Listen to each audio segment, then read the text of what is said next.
बिस्मिल्लाहिर्रहमानिर्रहीम। अस्सलाम वालेकुम नाज़रीन। इस वीलॉग में दो चीज़ें हैं जो डिस्कस हो सकती हैं। एक तो इकॉनमी, मईशत, उसका बहुत बुरा हाल है, लेकिन वो बाद में डिस्कस कर लेंगे। पहले उन लोगों की बात कर लेते हैं जिनके ऊपर मुनहसर है हमारी इकॉनमी, हमारी मईशत, यानी कि उनकी परफॉर्मेंस से जुड़ी हुई है।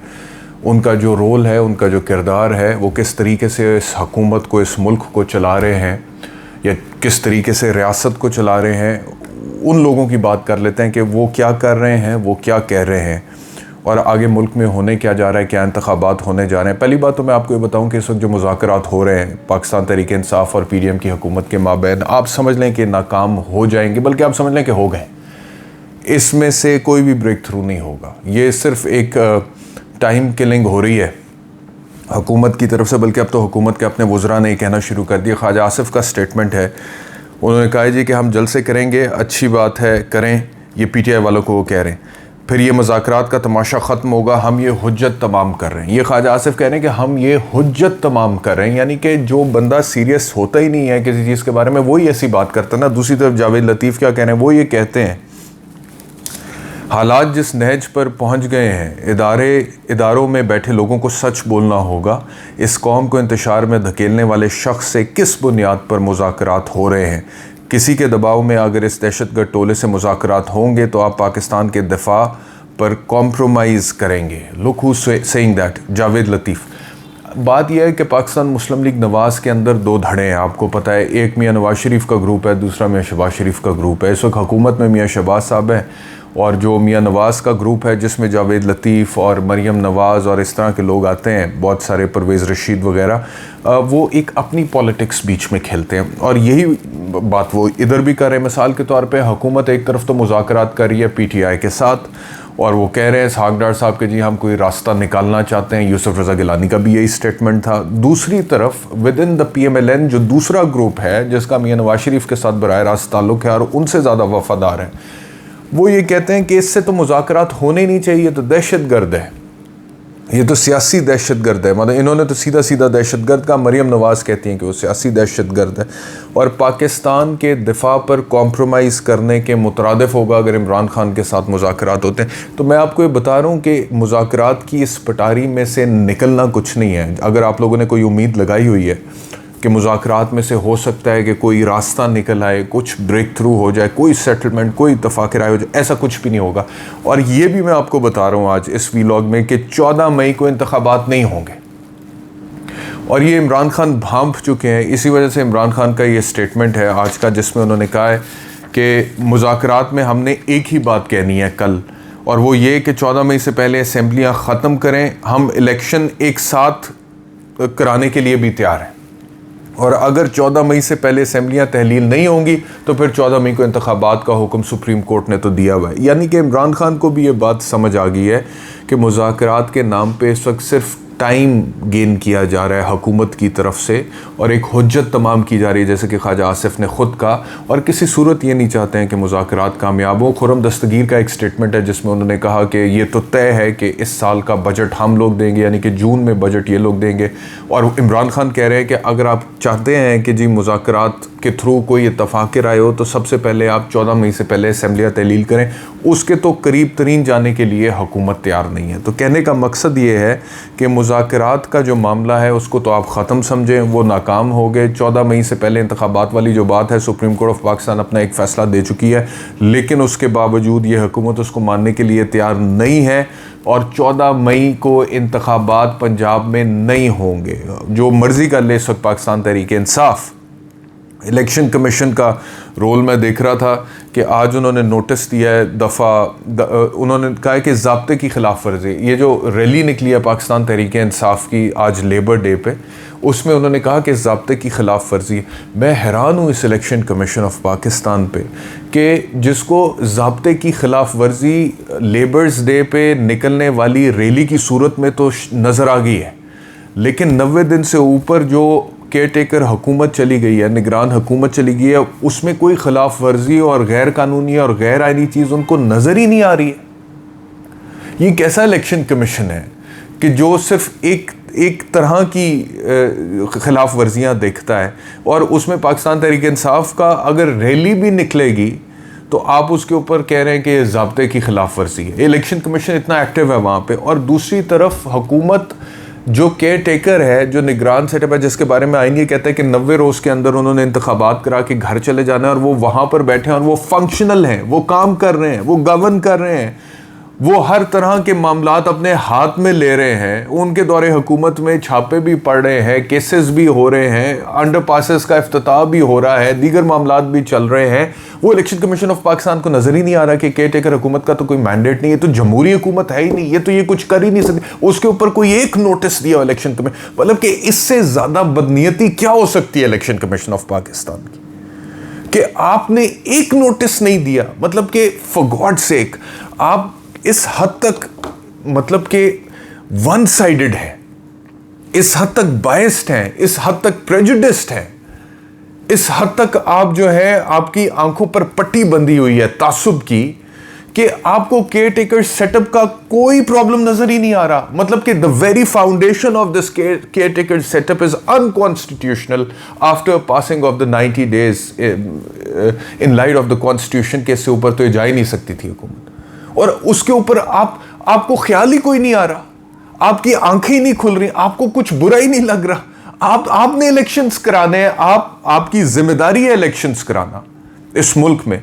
लेकिन ये अजीबोगरीब सूरत हाल है कि जिसमें इलेक्शन कमीशन ऑफ पाकिस्तान को एक तरफ तो रैली निकलती है तो फौरी तौर पर कहते हैं ज़ाब्ते की खिलाफ वर्जी होगी, और दूसरी तरफ जमहूरियत का जनाजा निकल गया है और कोई परवाह ही नहीं है, और कोई होश ही नहीं है, कोई नोटिस, कुछ भी नहीं है।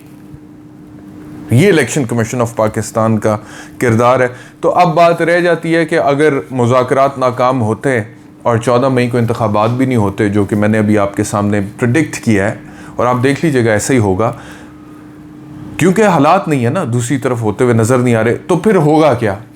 अब कुछ लोगों का ये कहना है, मानना है कि तौहीन अदालत लगेगी, प्राइम मिनिस्टर पे शहबाज शरीफ नायल हो जाएंगे। लेकिन सुप्रीम कोर्ट ऑफ पाकिस्तान ने जब से उस फैसले को रिज़र्व किया है, डिसीजन रिज़र्व्ड, ऑर्डर रिज़र्व्ड, और उसके बाद से गैर मुइना मुद्दत के लिए समात मुलतवी है। अब कुछ एक ख़बर आ रही है कि शायद ट्यूसडे को कल या परसों तक हो सकता है वो फ़ैसला सुप्रीम कोर्ट अपना सुना दे। तो हो सकता है कि उसके अंदर कोई ऐसी बात हो जिसमें सुप्रीम कोर्ट ख़ुद को असर्ट करे। लेकिन बज़ाहिर मुझे लग रहा है कि सुप्रीम कोर्ट भी इस हवाले से अब थोड़ा सेकंड थॉट्स उसको आ रहे हैं कि जी तौहीन अदालत की कार्रवाई अगर करते हैं तो सुप्रीम कोर्ट के 3 जज साहिबान ज़्यादा मुतनाज़ा हो जाएंगे। अभी जो हालात हैं वो आपके सामने हैं। तो इस वजह से शहबाज शरीफ पर तौहीन अदालत लगना इज़ नॉट 100%। अगर किसी को लगता है कि ये 100% है कि इधर 14 मई को इंतखाबात नहीं होंगे तो शहबाज पर तौहीन अदालत लगेगी और वो नायल होंगे, घर जाएंगे, इस वक्त तक ये 100% नहीं है। हाँ, देयर इज़ अ 50% चांस कि हो सकता है सुप्रीम कोर्ट इस तरह का कोई हुक्म सादर करे, उसके नतीजे में प्राइम मिनिस्टर को बुलाए, तौहीन अदालत की कार्रवाई करे, सज़ा सुनाए, till the rising of the court वो नायल हो जाए, डिस्क्वालीफाई हो जाए, अगला प्राइम मिनिस्टर है उसको हुक्म दे कि आप इंतखाबात कराएं। लेकिन दोनों में से जो कुछ भी होता है, पहली बात तो ये है कि मुझे 50% चांस हो जाए, 50% ना हो। लेकिन अगर ये हो भी जाता है तो उस सूरत में भी इंतखाबात में जो डिले है वो हर सूरत PDM की गवर्नमेंट करने में कामयाब हो जाएगी, क्योंकि यही इनकी प्रायोरिटी है इस वक्त। और दूसरी तरफ जो मैं हैरान हो रहा था शायद खाकान अब्बासी साहब का ये स्टेटमेंट पढ़ के, जिसमें उन्होंने कहा कि अभी 84 अरब से आटे की तकसीम हुई है, यानी कि ये जो मुफ्त आटा तकसीम किया अभी वो 84 अरब रुपए की स्कीम थी टोटल। वो कहते हैं, मैं दावे से कहता हूं इसमें 20 अरब रुपए की करप्शन हुई है। ये कौन कह रहा है? ये शाहिद खाकान अब्बासी कह रहे हैं कि 84 अरब रुपए की स्कीम थी मुफ्त आटे की, जो गरीबों में आटा तकसीम किया है। वो कहते हैं, मैं दावे से कह रहा हूं कि इस 84 अरब रुपए में से 20 अरब रुपए की करप्शन हुई है। ये इनके अपने रहनुमा कह रहे हैं, पाकिस्तान मुस्लिम लीग नवाज के। और जवाब कौन दे रहा है? आमिर मीर, जो कि केयर टेकर गवर्नमेंट में मिनिस्टर हैं और बाय प्रोफेशन वैसे जर्नलिस्ट है, मैंने सुना तो यही है।